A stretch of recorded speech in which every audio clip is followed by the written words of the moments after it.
Buenas tardes, seguimos grabando, querido auditorio. Estamos pidiendo disculpas por el video acerca de la palabra que empezamos. Se nos cortó aquí la grabación, pero vamos a continuar con la ayuda de nuestro Dios a empezar a trazar este tema tan importante. Nos quedamos en el video anterior cómo Jesucristo es la palabra, es el verbo, es el logos eterno e interno. Es decir, la palabra no fue creada en el sentido de una creación, explicábamos, sino que la palabra siempre fue eterna e interna. Incluso en el Evangelio de Juan, capítulo 17, versículo 5, el mismo Señor Jesucristo dice: Padre, glorifícame cerca de ti mismo con aquella gloria que tuve cerca de ti antes de que el mundo fuera establecido. Jesús mismo a los fariseos y a los escribas, a los religiosos de la época, les dijo: ¿y qué tal si vieran al Hijo del Hombre subir a donde estaba primero? Está hablando acerca de una gloria que el Señor tenía cuando estaba en el cielo con el Padre. También vemos que Abraham anheló ver el día del Señor y lo vio. Entonces fue cuando dijeron: no tienes aún 50 años y has visto a Abraham. Entonces la gloria de Dios, la gloria del verbo, de la palabra, siempre ha sido eterna. En aquel entonces, en el principio, en el Bereshit, era interna. Entonces Dios habló, el Padre habló su palabra, produjo su palabra, la introdujo en el cosmos, y la palabra desató sus poderes creativos integrados sobre el universo, y vinieron a ser así todas las cosas, visibles e invisibles, según Colosenses, ya sean tronos, dominios, principados, potestades. Todo fue creado por Él y para Él, y Él es el principio. Ahí vuelve en Colosenses, en 1:18, dice que Él es el principio, el primogénito de todas las creaciones. Entonces, ahí hay una confusión en cuanto a que el primogénito es el primer nacido o la primera manifestación en cuanto a la creación de Dios. Pero hay un error ahí también, porque en griego primogénito, que se utiliza en la mayoría de las traducciones bíblicas, denota también como alguien que tiene el principado, como alguien que tiene la preeminencia. Jesús es el príncipe de la creación. En Hechos lo llama Pedro cuando da el discurso: ustedes mataron al autor de la vida. En otras traducciones dice: ustedes mataron al príncipe de la vida y pidieron para ustedes que se les diera a un homicida, y negaron al justo, aun cuando Pilato había considerado justo liberarlo. Es decir, quitaron de la vida al que era el príncipe de la vida, o le quitaron la vida. Dice Pablo que los príncipes de este mundo no conocieron al príncipe de la vida porque no ni en sabiduría. O sea, por eso a Dios le plació salvar a los creyentes por la locura de la predicación, porque por sabiduría, y si hubiesen sabido, ellos no hubiesen crucificado al Rey de la Gloria. Entonces es importante discernir lo que es primogénito, o prototokos en griego. Significa el que tiene el primado, el que tiene la preeminencia, el que tiene el principado sobre sus hombros, en cuanto a una administración, en cuanto a una dispensación. En este caso, la palabra ha tenido una dispensación otorgada por el Padre. Dice 1 Corintios 15, que ya al final el Hijo mismo se sujetará a aquel que le sujetó a Él todas las cosas. Pero es importante saber que en este tiempo Jesucristo, la palabra, el verbo, el logos, tiene en sujeción a Él por ser el príncipe a dominios, principados, potestades, señoríos, tronos, etc. A mí me sorprende cuando Jesús estando acá en la tierra, y él se había quedado en el templo con los fariseos, con los escribas, haciéndoles preguntas de alguien con tal sabiduría, y quedaban sorprendidos. Sus padres lo buscaban y lo encontraron en el templo después de algunos días. Dice la palabra que Jesús estuvo sujeto a ellos, se regresó y estuvo sujeto a ellos. Pero vemos, Pedro dice que habiendo subido al cielo, a él están sujetos ángeles, principados, poderíos. Vemos la etapa de transición de Jesucristo cuando estaba acá en la tierra a cuando ya está en los cielos, a la diestra del Padre, a quien se le ha sujetado todo, absolutamente todo, y estamos esperando pues que regrese por su iglesia, aquellos que han creído y que han sometídose a él también como el Rey. Entonces, la palabra fue eterna y interna. El Padre habló, se produjo, y vinieron a ser así todas las cosas, visibles, invisibles, tronos, dominios, como dice Colosenses, y Él es la cabeza del cuerpo, o sea, que es la iglesia, para que en todo tenga el primado, el primogénito, para que en todo.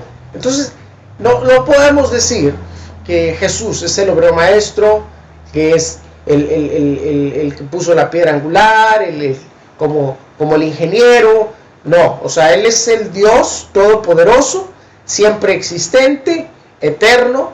La palabra, el Logos, ha estado en el cosmos, en los universos, y ese es nuestro Señor Jesucristo, a quien honramos, a quien reverenciamos. Es muy importante que el conocimiento o la información no se quede ahí, sino que nos sirva para maravillarnos y para conocer a ese Dios maravilloso y poder cada día entregarnos más, poder obedecerle más, poder serle agradable más, poder hacer cosas en pro de su reino, poder hacer cosas en pro de su evangelio, y nosotros también poder correr con la visión, poder estar en contacto con su presencia, con su fragancia, con su amor, poder hacer cosas que verdaderamente valgan el gozo, valgan la bendición para impactar.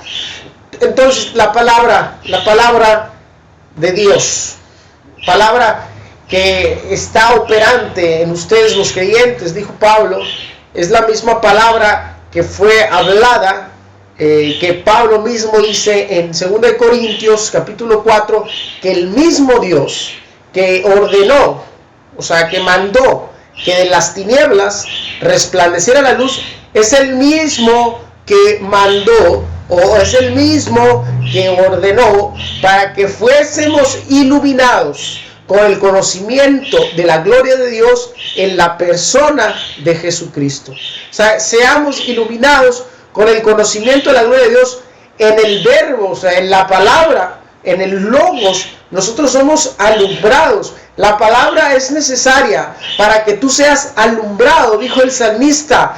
Lumbrera es a mis pies tu palabra, lámpara es a mis pies tu palabra, y lumbrera para mi camino, o luz para mi camino. Entonces la palabra nos alumbra, la palabra nos marca el rumbo, nos marca la directriz, nos marca las sendas correctas, nos delimita el camino para poder llegar al punto que Dios quiere que lleguemos acá en la tierra, para poder ministrarle aquí en la tierra y poder seguir ministrándole en los cielos, poder tener el éxito que Dios planeó, el triunfo que Dios planeó, la bendición que Dios planeó, la sanidad que Dios planeó y que la ocupas en este momento, la liberación que Dios planeó. Por eso agradó a Dios salvar a los creyentes por la locura de la predicación, porque aquellos príncipes, aquellos reyes no hubiesen crucificado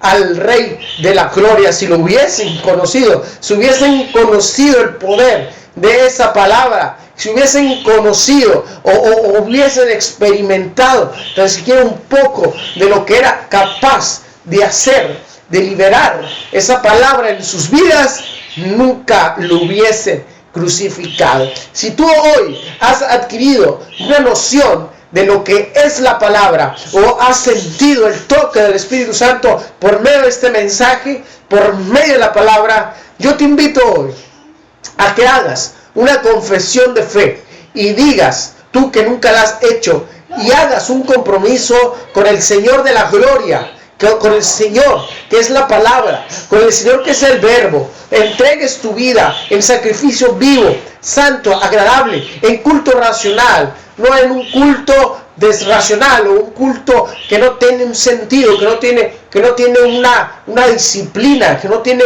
un enfoque correcto. No, debe ser un culto racional, debes entregarte como sacrificio.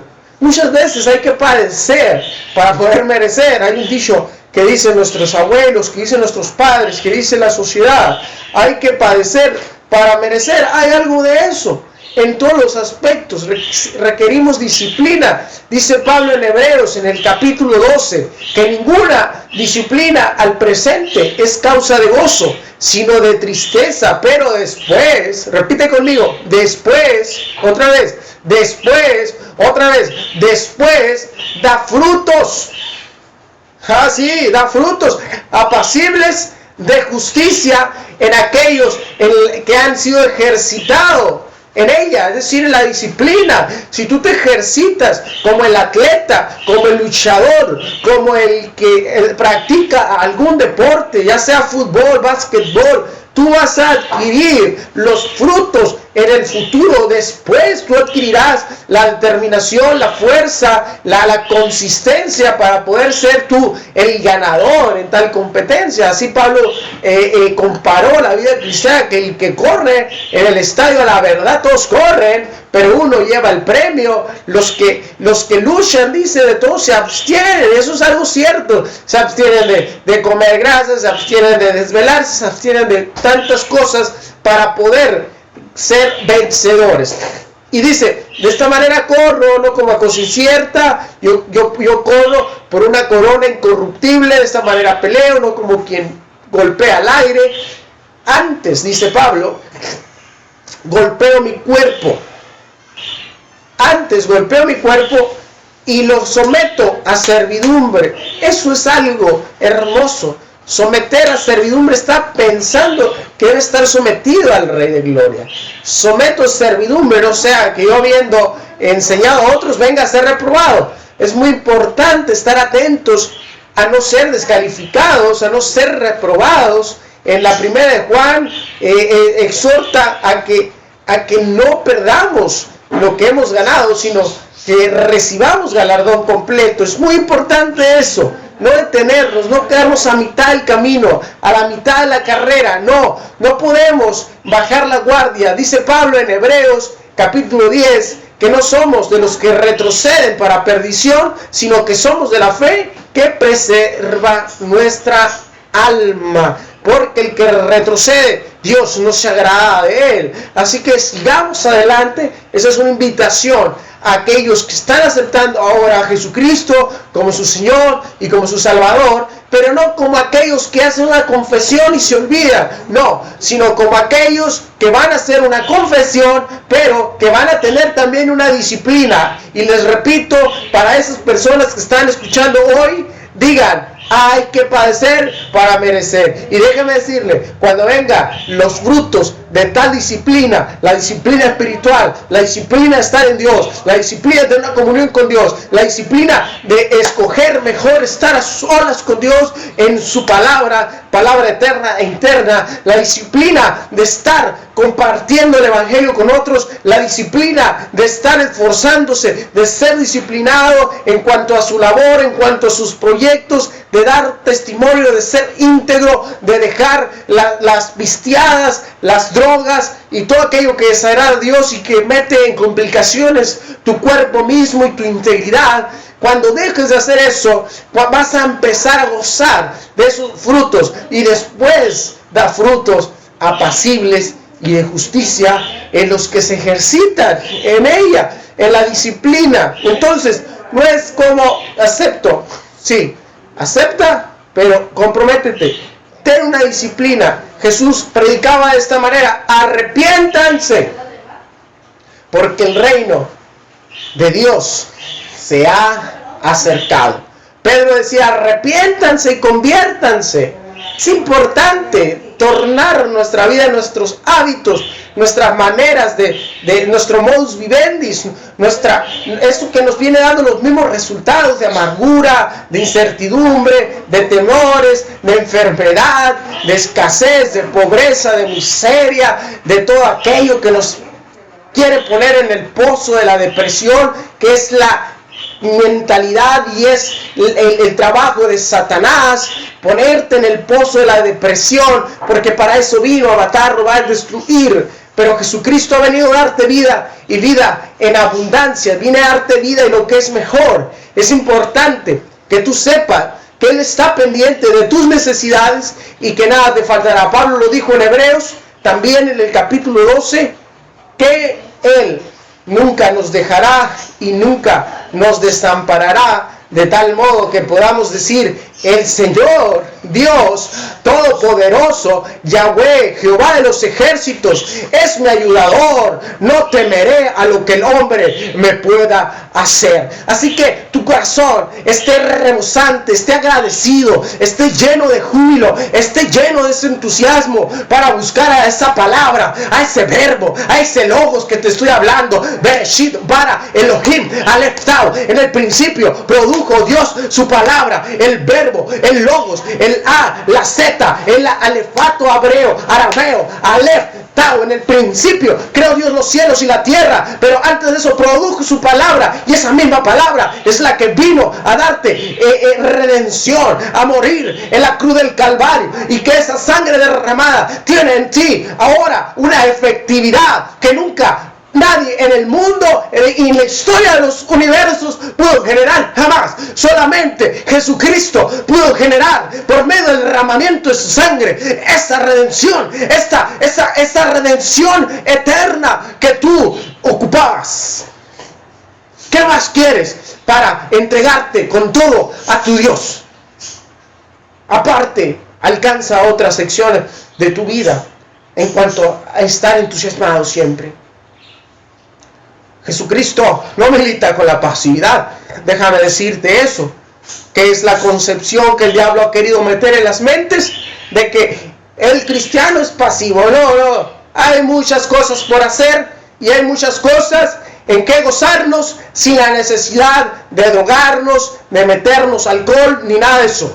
Es importante que creas esta palabra y que aceptes los beneficios que trae el verbo, la palabra, el logos, que es quien te da vida, quien te da paz. Es Jesús quien da vida, es Jesús quien da paz, es Jesús que murió, es Jesús que resucitó, es Jesús, es Jesús, es Jesús. Y tú necesitas a Jesús, a Jesús, a Jesús. Dios me lo bendiga. Estaremos transmitiéndoles más videos que lleven y que puedan motivarlos a ser mejores en el reino de Dios. Muchas gracias.